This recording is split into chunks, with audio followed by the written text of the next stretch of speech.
Yun, praise God. Good afternoon sa ating lahat. Yan, hopefully we are ready for the word. So, maganda yun no, na meron na tayong recap. I don't have already to do ang ating recap for this afternoon. And as you know, as na-mention na kanina sa video, ang series natin for this, for the foreseeable future, parang ganun, or sa mga Sundays to come, will be this eternity. Amen? So, this afternoon, we are going to talk about a concept in the Bible na napaka-importante. This is something that describes how a Christian should live their lives in this world.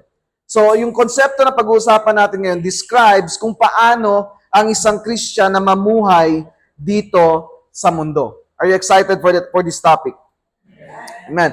In Hebrews 11:8 to 16, provides for us the mindset of our forefathers in the faith. Sino ba yung forefathers of the faith natin? Yung mga nauna sa atin.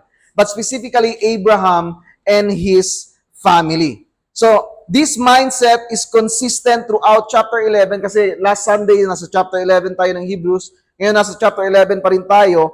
But this is prevalent. Itong mindset na ituturo at na pag-uusapan natin this afternoon is prevalent throughout Hebrews 11, but ang discussion natin this afternoon will just be limited or limit lang natin ang conversation natin dito sa ating focus text which is Hebrews 11:8 to 16.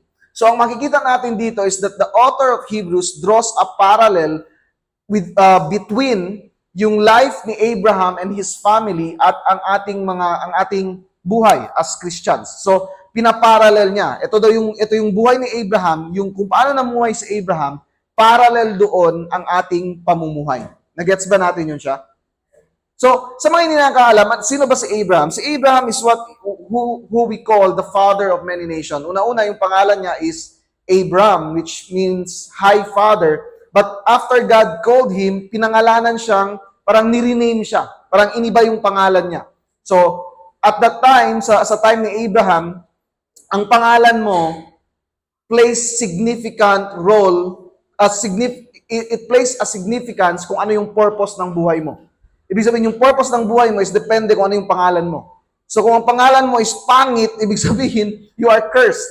Parang ganun. Hindi pangit mismo, basta anything na parang hindi maganda yung pangalan mo, it speaks about that parang wala kang mapupuntahan, parang ganun. So, every name is my purpose. So pag sinabi mong ang pangalan ng isang tao is Abraham, he is the father of many nations. He will be the father of many nations. So kung ang pangalan mo is maganda, ibig sabihin maganda ka talaga, parang gano'n. Yun yung significance ng pangalan in the ancient world. So hindi lang sila basta-basta na nagpapangalan,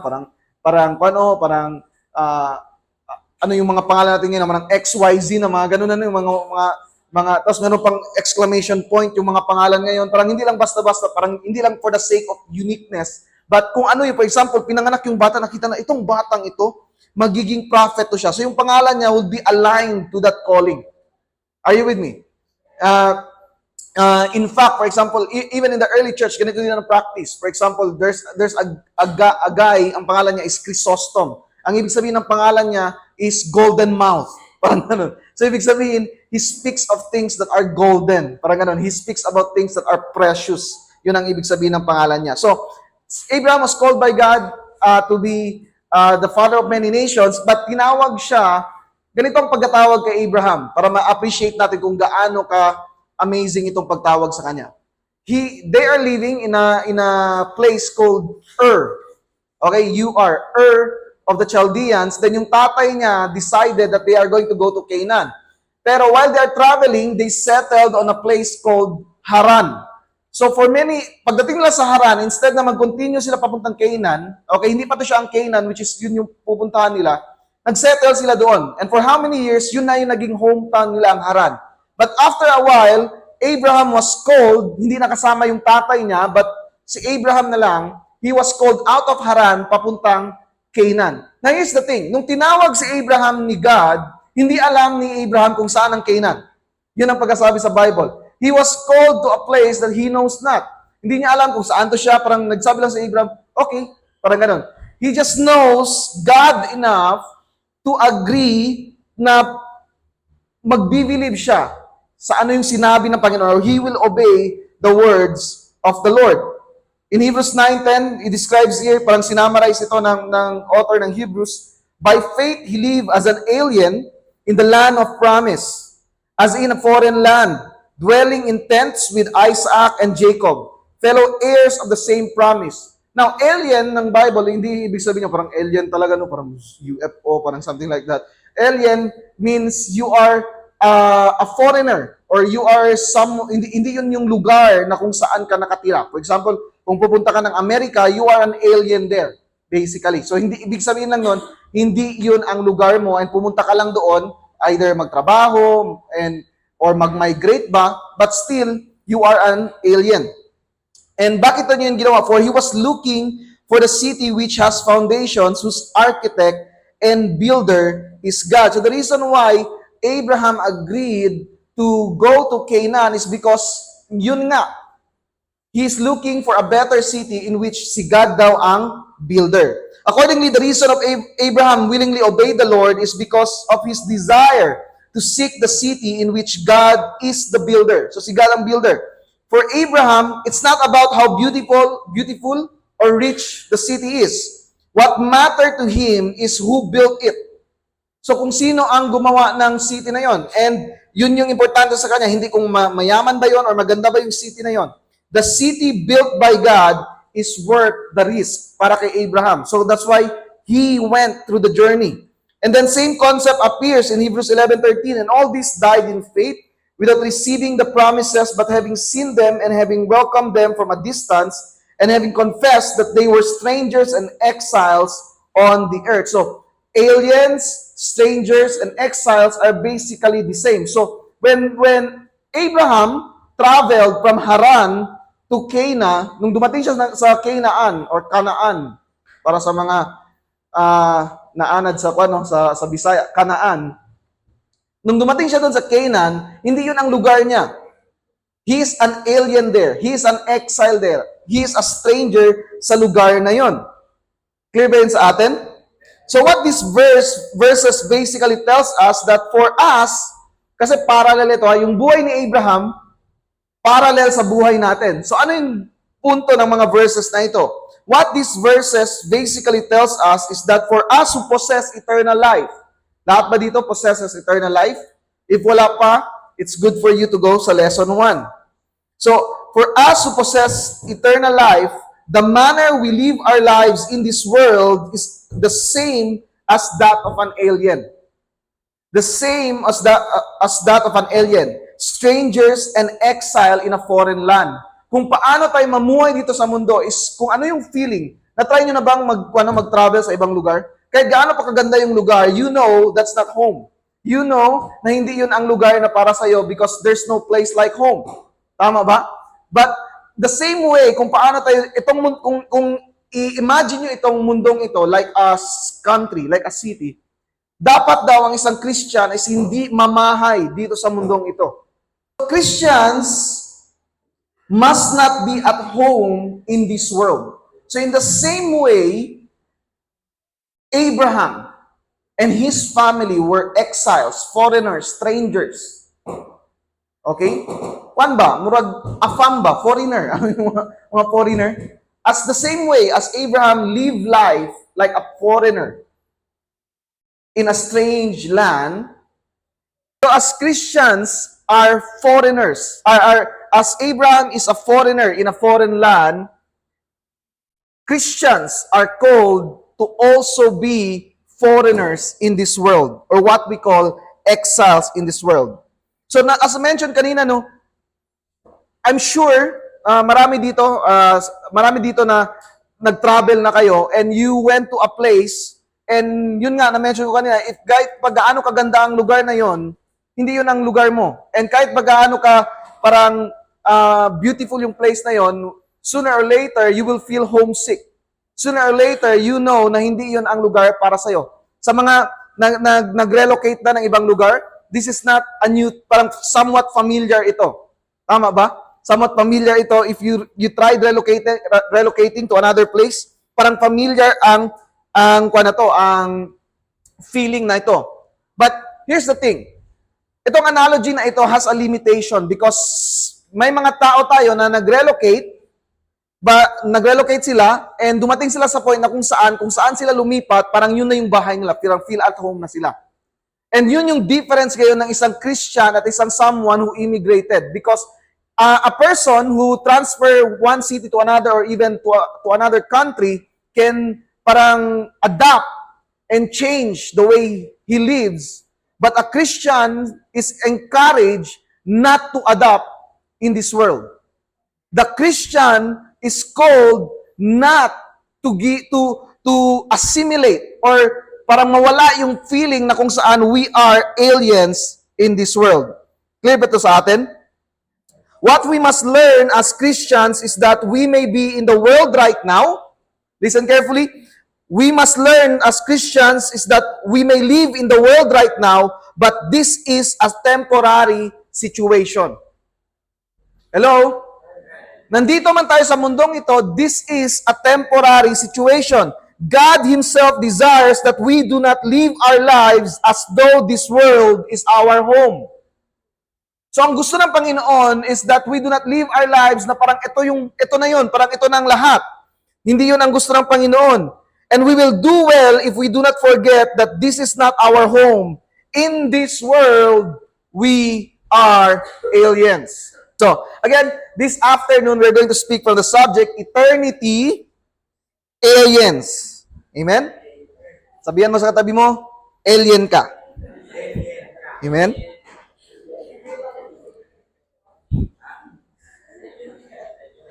There are three things that we must do as aliens of this world. Again, ang isang Christian hindi dapat mamahay dito sa mundong ito. Pag sinabi mong mamahay, parang you feel at home dito sa mundong ito. As Christians, we are to look forward to what God has prepared for us. We're going to look forward to the thing that God has prepared para sa ating lahat. Before we go any further, let us pray. Our Father and our God, we ask, O Lord, for your presence in this place and your enabling grace, so that, O Lord, your glory will be manifested in this place. God, I pray, grant us the wisdom and the enabling, O Lord, to understand your word. Fill us, O Lord, with awe. Fill us, O God, with wonder. And Lord, quicken our minds, our spirits, so that we may be able to understand your word, O God. Lord, I pray, na walang, O Lord, lalabas dito na hindi nagbago ang buhay, O Lord, but it will cause, O God, transformation upon the hearts of everyone. We bless you and we exalt your name. This we pray in Jesus' name. Amen and amen. So, three things that we must do as aliens of this world. Number one, live by faith. Live by faith. Isa to sa mga difference natin, major difference ng isang Christian sa lahat ng tao dito sa mundo is that Christians are called to live by faith. Klaro ba yan sa atin?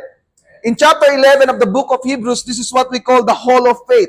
Tinatawag ito ng mga theologians as the Hall of Faith because almost every verses na makikita mo dyan starts with by faith, by faith, by faith. In fact, itong ating focus text na 8 verses uses it 3 times. Itong term na by faith in verses 8, 9, and 11. Therefore, if there is something, in one of the principles of hermeneutics, pag sinabi mong hermeneutics is understand or interpreting the text, kapag merong isang term na kung saan paulit-ulit, this is something that is a running theme. This is something para maintindihan mo yung text, kailangan mong tignan ang words na yon. So, in Hebrews 11 nga, sinabi doon, by faith, by faith, by faith. So, what does it mean to live by faith? Para malaman natin kung ano ang ibig sabihin to live by faith, kailangan nating i-define ano yung word na yan. It is from the Greek word pistis. So, pag Bisaya kayo, wag nyo na lang i-mind. Okay? Pistis. Meaning faithfulness, assurance, faith, confidence, what is believed, teaching. May refer to the basis for belief, the act of believing or the content of what is believed. So let me draw your attention doon sa sinabi that it may refer to the basis for belief. Pag sinabi mong basis, ano yung saan nang galing ang iyong paniniwala? So, napaka-importante nito because we are accused as Christians na ang ating paniniwala is parang paniniwala lang, parang blind faith. walang ebidensya. But that's not Christianity. Ang ating paniniwala is merong basis. Merong evidence kung bakit tayo naniniwala sa ating pinaniniwalaan. Are you with me? If you define faith as believing, parang basta naniniwala lang ako, that's not the Christian faith. That's not the faith that is handed sa atin. Ang faith na binigay sa atin is a faith that has a basis. Klaro ba to sa atin? Klaro. Okay, let's continue. The noun pistis occurs 243 times in the New Testament. In non-biblical Greek, ibig sabihin mga writings outside of the New Testament, the term is often used in a concrete sense to indicate a proof, guarantee, or pledge. Yan na yung sinasabi ko sa inyo. Pag sinabi mong faith, hindi yan siya parang paniniwala lang, parang, basta maniwala lang ako. Parang, alam mo yun, walang basis, parang, naniniwala ka talaga na mahal ka ng asawa mo? Oo, naniniwala ako kahit hindi ko nakikita, mga ganun ang kwan. Parang, may mga ganun, no? Naniniwala ka talaga na mabuting tao ang taong yan? Kahit walang basis o hindi mo nakikita, kahit opposite yung action niya, that is blind faith. Ang paniniwala doon natin has a proof, guarantee, or pledge. So merong basis. The NT uses the word in this sense. In Acts 17:31, where the resurrection of Christ is said to be the pistis or proof of Christ's future judgment. Similarly, the word is likely used with a sense of pledge or oath several times in the two letters to Timothy. In a more general sense, pistis refers to what gives rise to belief, such as faithfulness and reliability of a person. So what gives rise, kung ano daw yung paniniwala, doon daw nakabase yun siya. Kung reliable ba ang iyong pinaniniwalaan? Kung reliable ba ang isang tao na kung saan naniniwala ka? Napaka-importante yan. We are going to bring it together in a while. The term may also refer to the content of belief. The most frequent use of pistis in the NT refers to the state of believing and is usually directed toward God. Ito, take this. Pistis is often used to indicate the appropriate response to God's promise. It's the appropriate. Ibig sabihin, kapag nakabasa ka ng promise ng Panginoon, the only appropriate response is faith. Paniwalaan mo ang promises ng Panginoon. Bakit? Because He is a God who is faithful. And meron tayong mga ebidensya na kung saan God is faithful. We have seen it again and again, and even sa ating mga buhay, again and again, possible, pwede ka nang, may mga testimony dito, dapat namatay na ako, dapat ganito na nangyari sa akin, but somehow, the Lord brought me into this place, the Lord directed me to His Word, and ngayon, bago na ang aking buhay. Says here, with this relationship between promise and faith in mind, eto na, Paul defines pistis, listen carefully to this, as a full conviction of God's ability to do what He has promised. Ay, dapat yung ganun yun siya dapat. Ibig sabihin, hindi nyo naintindihan.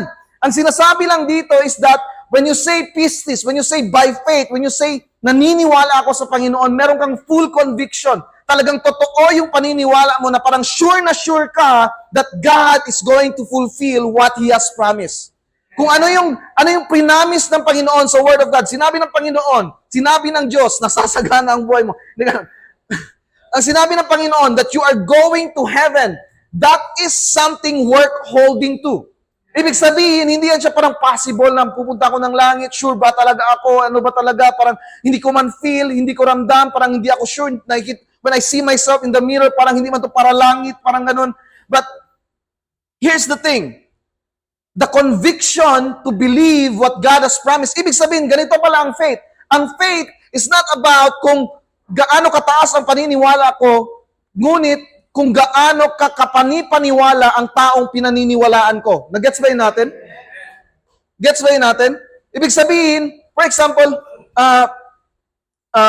si Ethan. It doesn't matter whether Ethan believes na kaya ko siyang kargahin. The fact only matters na kaya ko siyang kargahin. Does that make sense?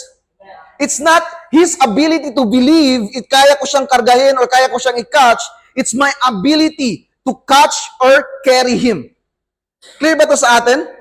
So, ibig sabihin, faith is believing that God is able to do what He says He is able to do. Clear ba yan sa atin?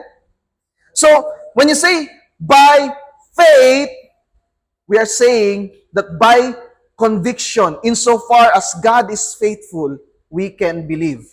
Amen? Merong ebidensya. So when the verse 8 to 10 says in Hebrews, by faith, Abraham, when he was called, obeyed by going out to a place which he was ready, he was to receive for an inheritance. He went out not knowing where he was going. So, this explains kung bakit someone who do not know kung saan siya papunta willingly obeyed the Lord. Why? Is it because kasi he is able, kasi he is parang expert navigator, parang kaya ko lang yan, parang tingnan ko lang yung stars, alam ko na kung saan ako pupunta. Hindi yun ang naging basis ng obedience ni Abraham. Ang naging basis ni Abraham is that the God who called him is faithful. Clear ba yan sa atin? By faith, he lived as an alien in the land of promise, as in a foreign land, dwelling in tents with Isaac and Jacob, fellow heirs of the same promise, for he was looking for the city which has foundations, whose architect and builder is God. By faith means Abraham has a full confidence, not out of blind faith, but because God already showed him enough to merit his full confidence. Sa lahat ng nandito ngayon, God has already showed Himself enough sa inyo, that's why you are able to believe. The problem sa ating mga Christian is that despite of the things na ginawa na ng Panginoon before sa ating buhay, meron pa rin tayong mga moment na kung saan we doubt. Meron pa rin tayong mga moment na kung saan as though we cannot believe. And those are the right moment na kung saan you need to be reminded that God has already brought you out of things possibly mas greater pa before, and He was able to bring you out. And ngayon, kung ano man ang hinaharap mo, God is also able to bring you out of it. Clear ba yan sa atin? Abraham so believed God that he was willing to go out not knowing where he was going. He so believed God na hindi niya alam kung saan siya pupunta, but he believed God. So the basis is who God is, what He has done in my life. Amen? Whatever it is na ginawa na ng Panginoon sa buhay mo, you need to hold on to that. Yan yung patunay mo that the Lord is going to continuously work in your life. Clear ba yan sa atin? By faith means, here we can see that faith produces something. Listen carefully to this. May something na pinuproduce ang faith. What is that? Obedience. Hello? Faith produces obedience. Dito sa text na ito. Abraham has full confidence in the Lord and His promises that he obeyed the call to go out from his own hometown to a place unknown. So pag naniniwala tayo sa Panginoon, it produces in us obedience. Now, it is important to point out that what we are talking here is not justification obedience. Or justification faith. Hindi yun ang pinag-uusapan natin. Pag sinabi mong justification faith, kasi there's a tendency na parang kapag ginawa natin itong justification faith, lumalabas ngayon na yung naging assurance mo ng iyong salvation is yung obedience mo. Hindi yun pwede. Our assurance of our salvation is the promises of the Lord. That if you believe, meron kang righteousness, meron kang salvation. You need to remember that the book of Hebrews is the book of rewards. So ang pinag-uusapan dito is believing that the Lord has something for all of us who obey Him. Do we believe enough in the rewards of the Lord so that we will obey Him? Yan ang question dito. The faith that we are talking here is the faith pertaining to the promises of rewards. God promised Abraham that he will be a father of many nations, and he believed that.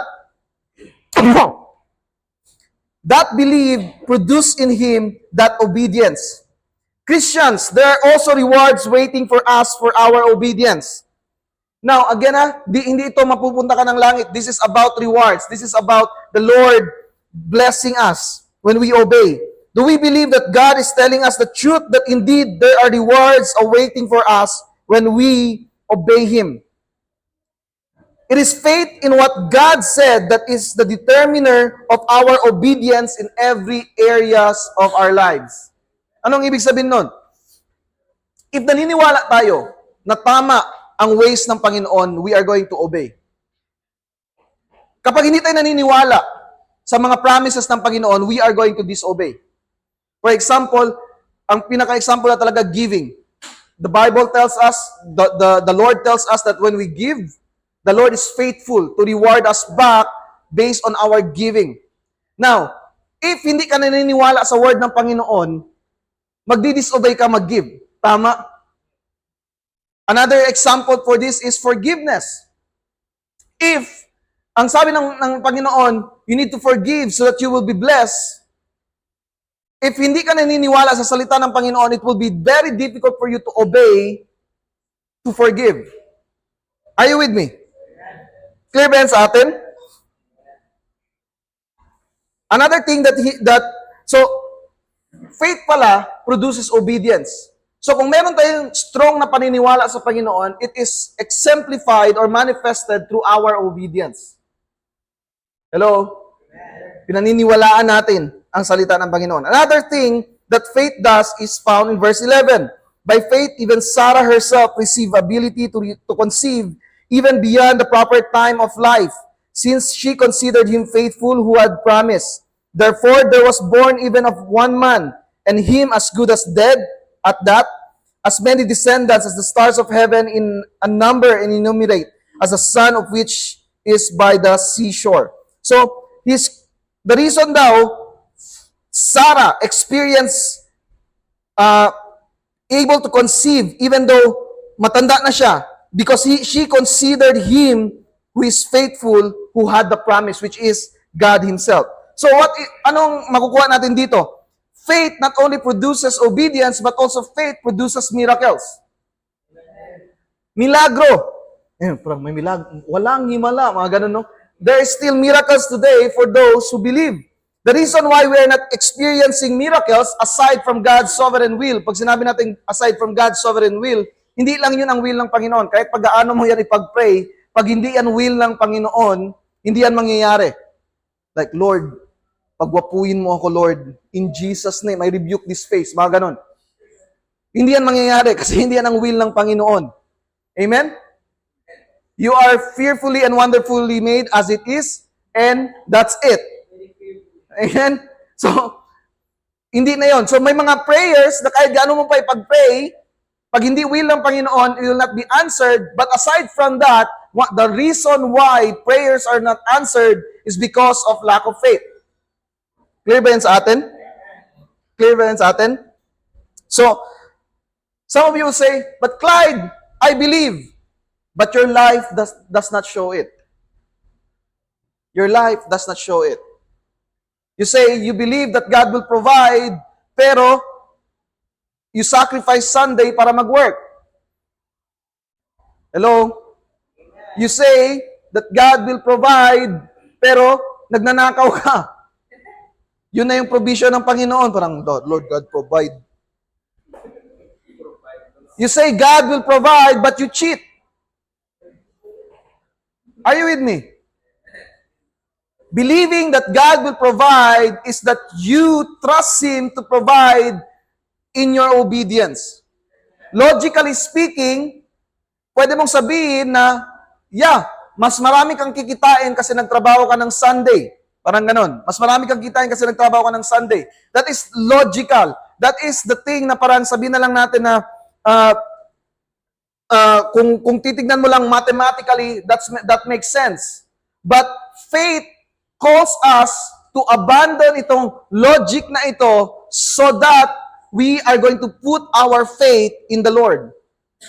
That we know His way is better. When we sacrifice things for His name, He is able to reward us more than what we can think. And sometimes kasi the reason why we cannot have faith because meron tayong limited perspective with regards to how God answers prayers. For example, yun na, i-continue natin yung analogy na yun. Sometimes we think, God only rewards us by parang, Lord, okay Lord, di ako mag-work ng Sunday, pero dapat ibalik ko tong kita na to ng Sunday na to. Not necessarily ganun. Sometimes the Lord does that, na kung saan you receive twice, na kung saan you work for a shorter time. But sometimes, it can be like this. Same pa rin ang kita mo, but you are able to maximize yung kita mo. Anong ibig sabihin nun? Wala ka, even though konti lang yung kita mo, wala kang utang. Amen? That is something that the Lord is providing. Wala kang utang. Amen? Hello? Or, kung meron kang utang, nababayaran yung utang. So, yung mga ganun na situation na kung saan, hindi kailangan parang one-dimensional lang ang way that the Lord provides. Amen? Clear ba yun sa atin? Think about it this way. Can we say that Sarah truly have faith if she says she believes but live her life as though she will never have a child? Alam mo yun, parang, I believe that the Lord is going to provide for me, pero yung action ng buhay niya, parang wala naman doon siya, pakialam kung mga anak pa siya o hindi, mga ganun, parang kung paano siya mamuhay and all. Can you say that Abraham truly believed when he says he believed but choose to stay in Haran? So sinabi ni Abraham, I believe the Lord is going to make me a father of many nations. Pero nagstay lang siya doon sa Haran, hindi siya pumunta ng Canaan. Can you say that is belief? No. That's just words na lumalabas sa kanyang mouth but it's not manifested sa kanyang buhay because faith has always been manifested sa ating buhay through obedience. Hello? Clear ba yan sa atin? So kung naniniwala tayo, dapat nakikita yan sa kung paano tayo namumuhay. Amen? We cannot say we have faith in God and act contradictory to His Word. If we truly live by faith, our lives will demonstrate it. If the Lord says forgive and we live by faith, we will forgive. Why? Because we trust that His ways are better. Lastly, with regards to faith, faith is believing God more than our current reality. Believing God more than our current reality. The promises of God is more real than what we see, feel, hear, or understand currently. Pag sinabi mong believing God more than our current reality, ito yung nangyayari sa buhay mo ngayon. But despite kung ano yung nangyayari ngayon sa buhay mo, kahit yan yung nangyayari sa buhay mo ngayon, you can still believe that the Lord is doing something beyond itong circumstances mo ngayon. Are you with me? You see the lack, but if you obey, the Lord is going to provide. You see yung, alam mo yun na parang, hindi ko kayang mag-forgive, but I will forgive, but because I know that the Lord has a better ways sa akin. So, it's not about what I see in the moment, it's not about what I feel, it's not about my circumstances, but it's about the promises of God. 2 Corinthians 5:7 encourages us, for we walk by faith and not by sight. Ang ibig sabihin, hindi ito ibig sabihin na, again nga, walang evidence, but rather, hindi mo pa nakikita ngayon ang promises ng Panginoon, but you can trust on it. Because you have a basis because of the faithfulness of God. Parang ganito lang yan. For example, sino ito sumasakay pa ng jeep? Sumasakay tayo ng jeep. Okay. Halimbawa, sasakay ka na, saan mo papunta ka ng Ayala? Papunta ka ng Ayala, sasakay ka ng van or ng jeep papunta dito. Are you sure na meron kang madadatnan na sasakyan at 7 p.m. sa evening or 7 p.m. ng gabi? Meron kang makikitang sasakyan? Meron pang sasakyan at that time? Sure. Yes, because meron kang basis that at that time, meron pang mga sasakyan. Na halimbawa, pumunta ka doon sa lugar na yon, at 2 a.m. Is it reasonable to think na may sasakyan ka pa na madatnan? Wala na. So does that mean nag-fail ang mga sasakyan? Not necessarily. Wala ka lang sa timing. Amen? Wala ka lang sa timing. In the same way, when we believe in the Lord, it doesn't mean na hindi pa nangyayari, Hindi na nag-fulfill si Lord ng kanyang promise. Wala ka lang sa timing. Hindi mo man makita ngayon, but if nasa tamang oras ka na, parating na ang jeep. Hello? Example lang doon ka, 2 a.m., may mega sasakyan, spire lang yung key, alas 3 ya. Pagka alas 4, cheneas eh. Alas 5, meron na. So, it's not about whether kung darating o hindi darating ang sasakyan, darating sila, it's just that kung tama ba ang timing mo. And that's how the faith works with the Lord. Amen? This does not mean that we walk in blind obedience, but God and His promises are so real that our current reality is nothing compared to that. So ang isang alien who live by faith sees the promises of God even though hindi pa niya nakikita ito ngayon, even though hindi pa niya na-experience ito ngayon, as more real than his current reality. Hindi mo man nararamdaman ngayon ang heaven, pero papunta ka doon. Amen? Hindi ngayon mismo, okay? Papunta ka doon. Hindi mo man ramdam or parang mahirap man paniwalaan, pero papunta ka doon. Because the Lord is faithful. That's why, as aliens in this world, we are called to be eternity-oriented. To look towards eternity because we live by faith. Clear ba yun sa atin? Number 2, not only live by faith, but look beyond this world. So because we live by faith, we look beyond this world. So hindi tayo parang nakafocus dito sa mundong ito, but we are looking forward to what God has prepared para sa atin. In verse 13, all this died in faith without receiving the promises, but having seen them, and having welcomed them from a distance, and having confessed that they were strangers and exiles on the earth. For those who say such thing, make it clear that they are seeking a country of their own. So sino tayo nagsasabi ng ganon? Make it clear that they are seeking a country of their own. And indeed, if they had been thinking of a country from which they went out, they would have an opportunity to return. But as it is, they desire a better country, that is a heavenly one. Therefore, God is not ashamed to be called their God, for He has prepared a city for them. As aliens of this world, the people of God live their lives here longing for the country that God has prepared for them. So, paano doon tayo mamuhay? Kailangan we are looking forward. Hindi tayo dapat mamahay dito sa mundong ito. We are looking forward for the country that God has prepared for us. They do not feel at home in this world. The problem that many Christians face today is that they live their lives as though this world is their permanent home. Paano natin yun siya nasabi? Gabi yung parang pinapaganda talaga yung buhay nila. Parang alam mo yun, parang dadalhin nila kung mamatay sila. Madala nila ang lahat ng mga hari-arian nila. Parang we build our lives as if ito yung huling hantungan natin. We accumulate things as though na parang we will be here forever. But that's not the case. The sad part is, hindi mo kailangan maging believer para malaman mo na hindi ito ang permanent home natin. Kahit unbeliever ka, alam mo na hindi ito ang permanent home. Why? Because of death. Lahat ng tao, alam na lahat ng tao ay mamamatay. And we just parang pinupush aside lang natin yun siya, but how we live as though forever tayo na nandito sa mundong ito. And as Christians, we should know better na itong buhay na ito is not all of it. We are just passing through. Another description of a foreigner or an alien is a passerby.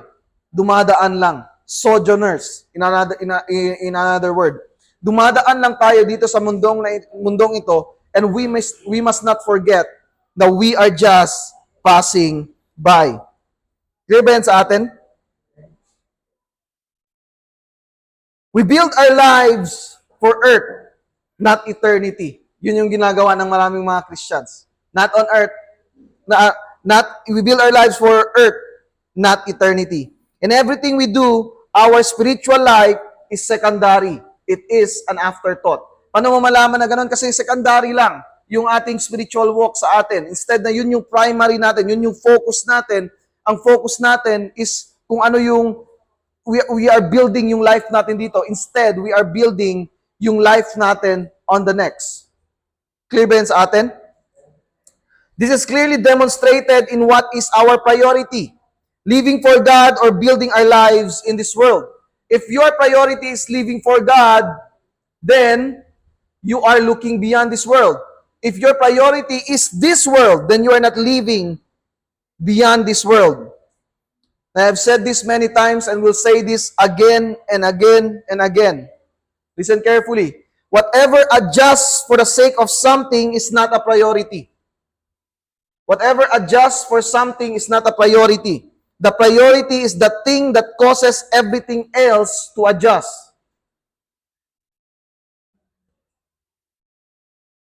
Kung ang attendance mo sa church activities nakadepende sa mga gawa mo dito sa mundo, the Lord is not your priority. Klaro to sa atin? If parang yung spiritual life mo adjust on other things dito sa mundo, work, whatever it is, work, relationship, ano pa, studies, whatever it is. If yung spiritual life mo adjust to accommodate yung ibang aspect ng life mo, that is not, therefore, God is not your priority. Clear ba to sa atin? Hello? I know, mabigat ito na reality. If ganun ang mindset natin, our eyes is set on earthly things.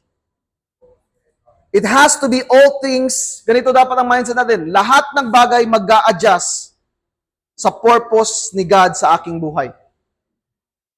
The work of God in my life should be at the center and all things must adjust. Hello? Nandyan pa ba tayo? I know, mabigat ito, but this is the thing that will bring you intimacy, that will make you a mature Christian. It will make you a stronger Christian. Hindi pwede na yung spiritual walk mo adjust to anything else. It should be all things adjust so that I can prioritize God. Clear ba yun sa atin? This is a difficult reality, difficult truth. But pagdating ninyo sa judgment seat of the Lord, you will thank me that I have told you this.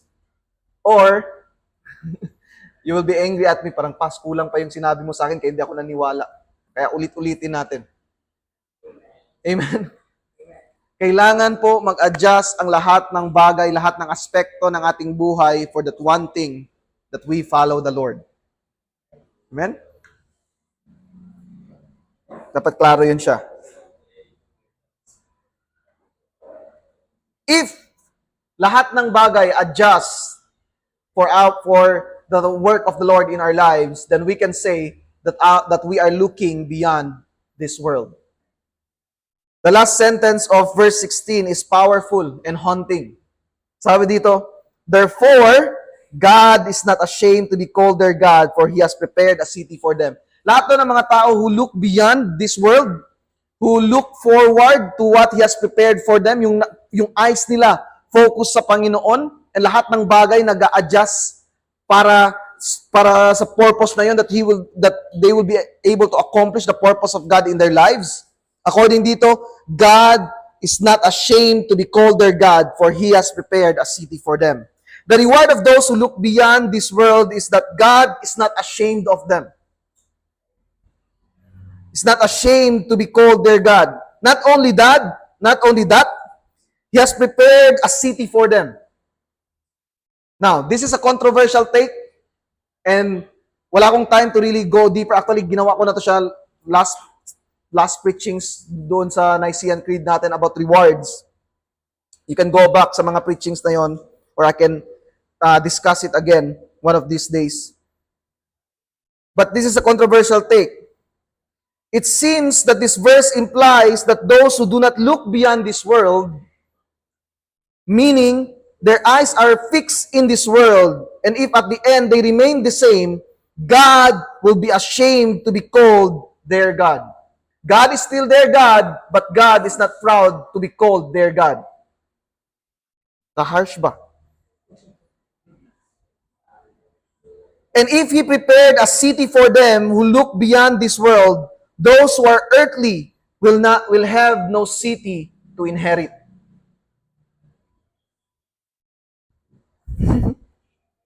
Mabigat na preaching, no? Listen carefully to this. Brothers and sisters, we will not go to hell. Of course, because of the blood of Jesus. But there are real consequences if our minds are earthly, not towards eternity. Ulitin ko yun.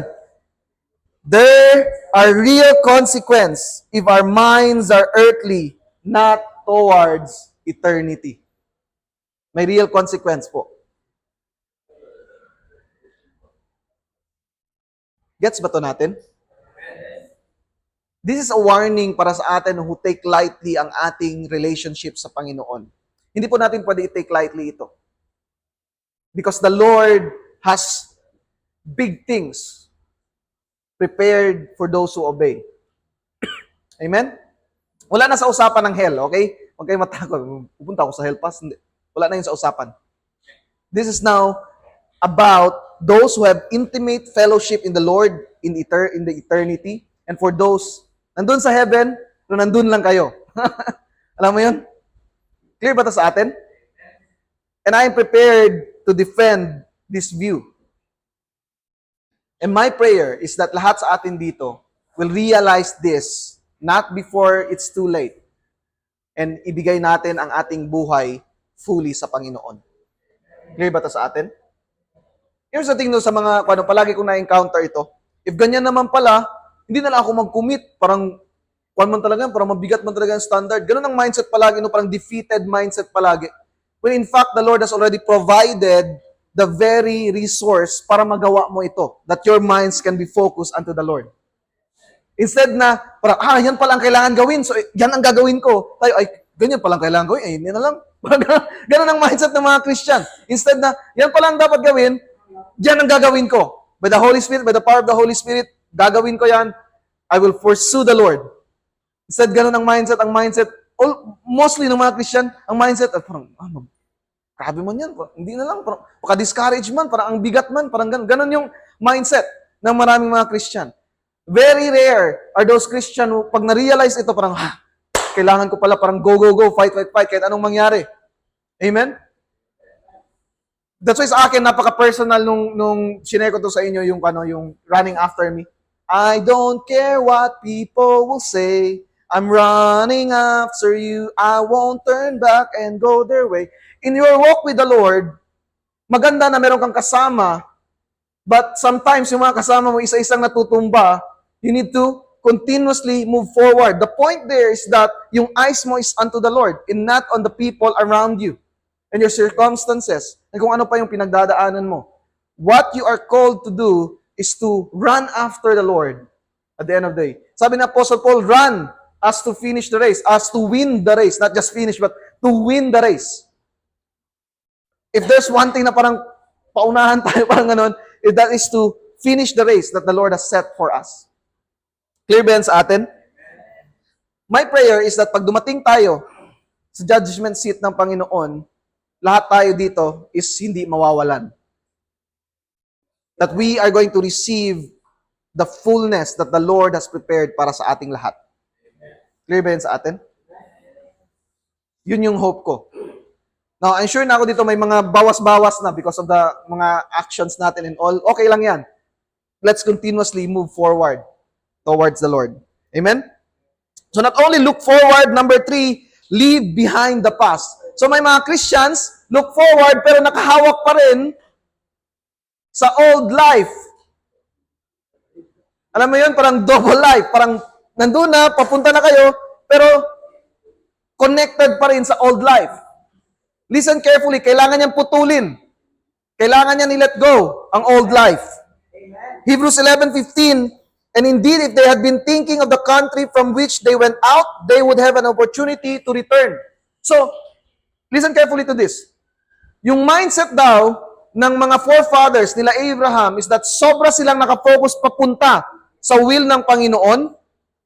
Even though meron silang opportunity na bumalik, hindi na sila babalik. In fact, merong story sa Bible na kung saan hinahanapan nila ng asawa. Si Isaac, hinahanapan ni Abraham ng asawa si Isaac kasi sa time nila, yung tatay ang maghahanap ng mapapangasawa ng anak. Amen? Kung gwapo ka, parang ayaw mo yun. Pero kung hindi ka masyadong gwapo, parang gusto mo yun, no? Papa na yung bala, may asawa ako sigurado, parang ganun. But hinahanapan nila ng asawa si Isaac, and ang sabi ni Abraham, pumunta ka doon sa bahay sa old na country namin, hanapan mo ako ng mapapangasawa ng anak ko sa pamilya namin kasi okay lang yun at that time, hindi yun maganda. But at that time, parang within the family, then sabi niya, bring the girl dito sa Canaan. Ang sabi ng servant, what if hindi pumayag yung babae na sumama sa akin? Dadalhin ko ba si Isaac papunta doon? Itong sinabi ni Abraham, by no means you are going to bring back my son to Haran or sa old country nila. Why? Because wala na yun doon. Nandito na ang buhay. Nandito na tayo sa new country. Hindi na tayo dapat bumalik. So the mindset of an alien, the mindset of a Christian should be, wala na yung old, dito na tayo papunta. You need to let go of that.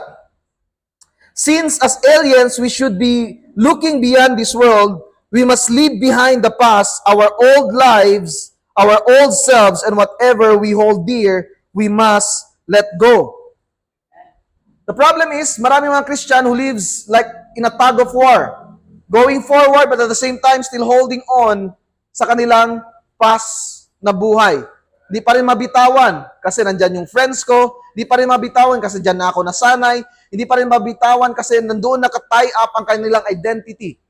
And you need to let go of that because that's no longer who you are. Ito yung picture pakita natin yan. Ikaw to. Ito yung gusto mong makamtan. Looking beyond this world, eternity-oriented ka. Parang yun yung gusto mong ma-accomplish. Pero, yan, andun ang old sinful self. Hinihila ka. Hindi ka makausad for as long as yung old sinful self mo andyan pa na nakahag sa'yo. You need to let go of the old self. Are you with me? Clear ba yan sa atin? Para hindi ka maging ganyan. Parang, hindi ka makausad. Hindi ka mag-grow kapag ganito pa rin na nakahawak sa'yo ang iyong old na buhay. Clear ba ito sa atin? Okay. We should no longer live in accordance to our old selves. Lahat tayo dito merong past. Lahat tayo dito may mga bagay na ginagawa natin before we came to Christ. Now, hindi siya automatic. Sometimes most of the time, it takes time. But you need to let go. Amen? Na maging kwan ako dito, maging candid ako dito. Bato-bato sa langit, matamaan, magrepent. Kung dati, sinungaling ka, hindi ka na dapat nagsisinungaling. Hello? Kung dati, palahubog ka, dapat di nakapalahubog. Kung dati, sensual ka masyado, sa mga kwan mo, parang revealing ka masyado sa mga pictures, hindi mo na yan dapat ginagawa.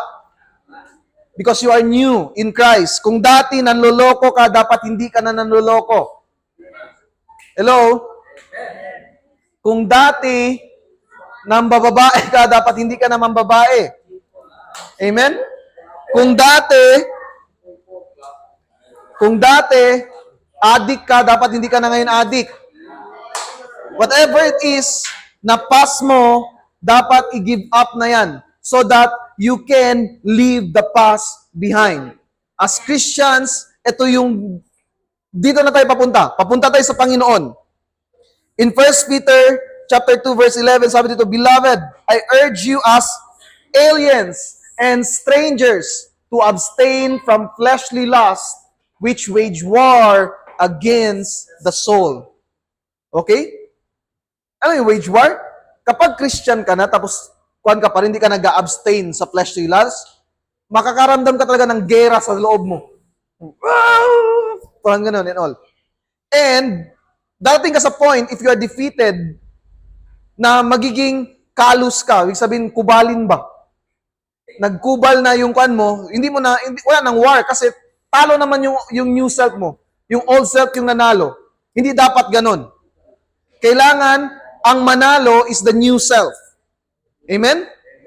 Clear ba yan sa atin? Para hindi tayo mag-create ng kubal sa ating mga puso. Clear ba yan sa atin? So, abstain from fleshly lust, which wage war against the soul. So, gera daw yan sa loob-loob mo, sa iyong buhay, if you will not abstain. Philippians 3:13-14, Brethren, I do not regard myself as having laid hold of it yet, but one thing I do, forgetting what lies behind and reaching forward to what lies ahead. Press on toward the goal for the prize of the upward call of God in Christ Jesus. Yan yung dapat. Kung nag-iisip kayo ng life verse, maganda tong life verse. Do not anymore regard myself as having laid hold of it, but one thing I do, forgetting what lies behind and reaching forward to what lies ahead. And that's the beauty of Christianity, because this is the only system na kung saan yung past mo you can truly leave behind. Hello? You can truly leave behind. And wala na yung power sa'yo unless you allow it. Tayong mga Christian should move forward towards God's call sa atin. Paano daw? Ano yung direction ng call ni Lord sa atin? What lies ahead, I press on towards the goal for the prize of the upward call. Parang airplane ka. Pag ganun. Yun yung calling natin. We are moving upward. Pag ganun yung movement natin, papunta sa Panginoon. Ano yung call niya? Upward call of God in Christ Jesus. So merong calling ang lahat ng tao na nandito ngayon. Whatever it is an upward call. And you must take hold of it. Paano mo i-take hold yun siya? You need to leave your past behind. Amen? So if you're an alien, leave your past behind. Amen? Pero kung namuhay ka na dito sa mundo, mahirap siyang gawin. But I want us, each and every one of us, to be aliens. Amen? To conclude this, the principle that we talk about this afternoon is simple. We are not of this world. Yan yung principle. We are strangers and exiles. We are aliens of this world. We must live in this identity and must not live our lives as though this is our home. Hindi nito ang bahay natin. We have a limited time in this world, and the way to maximize our time is not to enjoy this world, but to live with the eternity in mind. Paano na natin i-maximize? Hindi i-enjoy ang mundong ito, but to live with eternity in our minds. We are called to be heavenward in our outlook. We must live by faith, look beyond this world, and leave the past behind. Alien? Alien.